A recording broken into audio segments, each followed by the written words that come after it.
Best Foreign JV at sa Senado, akin siyang kakampi. Tapat sa bayan, let's vote for JV. Mga kababayan, ako po'y nandito upang makiusap din sa inyo. Sana naman po, ang iahalal po natin, lalong-lalo na sa mga posisyon ng lokal, ay yung mga tunay na maglilikod sa ating bayan. Mga kababayan, kung ang sarili ko lamang ang aking pong iniisip, siguradong susuportahan ko ang aking pong mga kamag-anak. Iyo ba? Pero mga kababayan, ako na po magsasabi sa inyo, hindi lahat ng ating kamag-anak ay matino. Hindi lahat ng ating kamag-anak ay maayos. Kayo ba lahat ng kamag-anak nyo matino? Di ba may lumalabas din namang sablay? Oh, di ba? Sa amin po, meron din ibang sablay. Hindi ko na sasabihin kung sino. Mamaya sabihin ko yung isa. Kumakandidato bilang congresswoman. Mga kababayan, ako po'y nandito hindi upang manira. Sasabihin ko lang po sa inyo kung ano po ang katotohanan.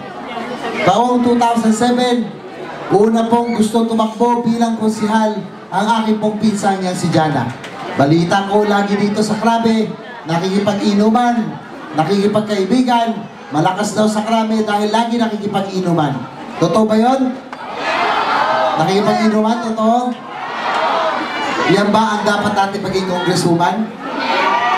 Mga kababayan, 2007, yan po'y nakatira sa Alabang, nag-aral sa Lasal, Zobel sa Alabang, hindi po laking San Juan. Gusto tumakbo rito dahil ang pangalan niya ay Ehersito, alam niya mananalo siya kapag siya'y tumakbo. Yan. Alam niyo ba na ang aking po pamilya, ang buong angka na Ehersito ay galit sa akin dahil mismo raw kamag-anak ko ay hindi ko pa pinagbigyan. Matigas daw ang ulo ko. Totoo po yun, mga kababayan. Si JB po, matigas talaga ang ulo.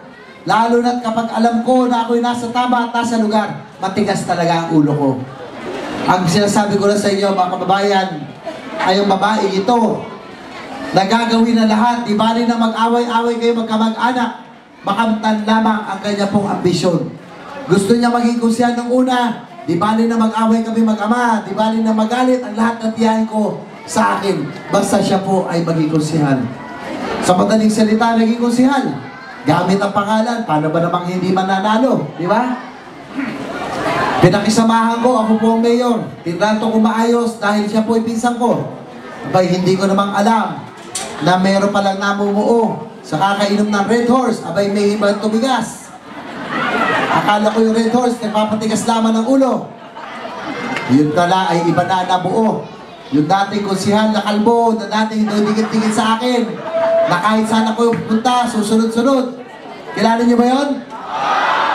Kung meron pong dapat sisihin sa pagkakatanggal nila sa partido, ako po yun. Bilang pinuno ng partido Magdiwang, ako nagdesisyon bago maghalalan, tanggalin si Antony, tanggalin si Jana dahil hindi sila magandang ehemplo sa ating mga kababayan. Ako ang nagdesisyon niya. Mga kababayan, ang ginagawa pa nila ngayon, nagpapaawa. Alam ko, pupunta rito, iiyak-iyak pa yung babae. Akala mo mabait. Sa bagay, tignan nyo naman sa tignan nyo lang yung kanya pang tarpaulin. Akala nyo maganda. Sa tarpaulin lang yun. Sa personal, hindi ganyan kaganda. Lalo na ang budhi. Kahit kaano nyo gawin, subukan pagandahin sa picture, makikita pa rin ang katotohanan. Diba? Alam nyo mga kababayan, sariling dugo ko po yan. Pinsa ko po yan. Hindi po ako pupunta rito para lamang makiusap sa inyo na huwag iboto yan. Kung hindi ko kilala yan. Sino ba ang nakakakilala sa mga kamag-anak? Di ba tayo mismo? At ako na mismo makapagsasabi sa inyo hindi po makakabuti sa atin po ang aking pong pinsan. Kaya mga kababayan, sana po huwag tayo magkakamali. Huwag tayo magpapadaan sa mga painom-inom. Mga kababayan, alam niyo ba, noong kamakailan, noong isang buwan, meron po nag-deliver ng isang truck ng Tanduay sa akin pong opisina. Ang akala sa akin, ako sabi ko thank you, akala ko sa akin, yung pala nagkamali ng delivery para po kay Jana Ehersito. Anong gagawin po nun? Paiinumin kayo para makuha ang inyong boto. Yan ba ang tama? Diba?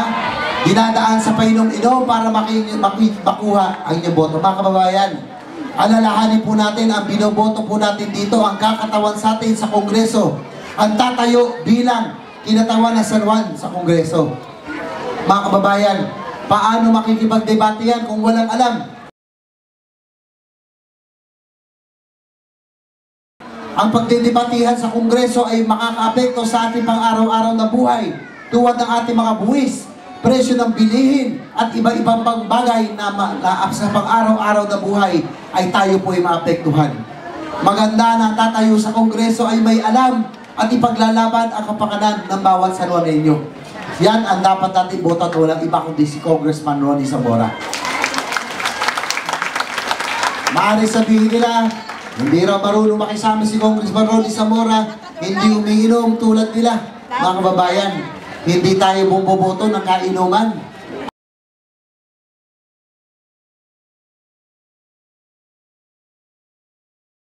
Ang binoboto po natin, kinatawan. Ang binoboto po natin, mambabatas. Hindi tayo bumoboto ng mambubutas. Sila po, mambubutas. Mambubutas ng pamilya.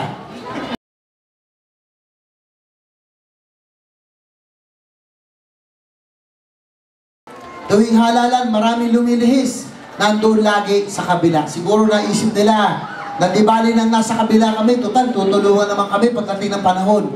Hindi naman si JB tumatanggi. Abay, iibahin ko na ngayon. Pwede ba? Ngayon, magmamarka na po ako dahil sa ayaw at sa gusto ninyo, ako po'y magiging senador ng bayan. Sa ayaw at sa gusto ninyo, ako po'y magiging senador ng bayan. Sa ayaw at sa gusto ninyo, ako po'y magiging senador ng bayan. Sa ayaw at sa gusto ninyo, ako po'y magiging senador ng bayan. Ako po'y magiging senador at lagi po ako may iwan pa rin sa San Juan. Kaya lahat po ng lumihis ay mamarkahan ko na. Lahat ng tumutulong, lahat ng loyal, siyempre sila po ang kirapat-dapat na unahin at bigyan ng prioridad ng matulungan. Okay ba sa inyo yan?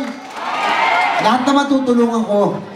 Yun nga lang, yung mga naging loyal at naniniwala sa ating liderato, ilalagay ko lagi sa taas. Kapag merong lumihis, tulad ng mga pulahan noon, ilalagay ko sa ilalim. Kapag may pumasok ulit na kakampi, ilalagay sa taas. Kapag naubos ang pondo, pasensya na yung nasa baba. Kapag naubos ang pondo, pasensya na yung nasa baba. Kapag naubos ang pondo, pasensya na yung nasa baba. Diba? Pero, ang gagawin po natin, yung mga tunay na naniwala, nagtiwala sa ating liderato, sila ang tunay natin tutulungan at bibigyan ng prioridad upang sila naman ang mabigyan ng espesyal na trato dito po sa ating bayan. Okay ba sa inyo yun? Kaya magtanda kayo. Kaya magtanda kayo. Lalo na doon sa mga kagawad. Binabalaan ko kayo. Balita ko may ilang kagawad na lumiligaw, nalinis ng landas. Ang sabi nila, sila daw ay, mukhang totoo ah. Ang balita ko, may ibang kagawad, ginagatungan na sila daw ang susunod na kapitan. Doon sa mga gusto mag-ambisyon na makagawad, pag ako po ay nanalo bilang senador at nalaman ko kayo ay lumihis, ako'y pupunta rito sa West Cramet, mangangampanya ko na huwag kayong iboto. Sisiguraduhin ko yan. Okay ba, Kap? Sabihan mo yung mga kagawad mo. Tatandaan ko sila. Babalikan ko sila. Lalagyan ko sila ng X. Tatandaan ko sila. Babalikan ko sila. Lalagyan ko sila ng X. Nek-nek nyo! Nek-nek nyo! Nek-nek nyo! Mga kababayan, ako'y nakikiusap sa inyo bilang inyong dating mayor, bilang inyong congressman, at ngayon po ako'y tatakbo bilang senador at siguradong magiging senador naman at siguradong magiging senador naman at ngayon po ako'y tatakbo bilang senador at siguradong magiging senador naman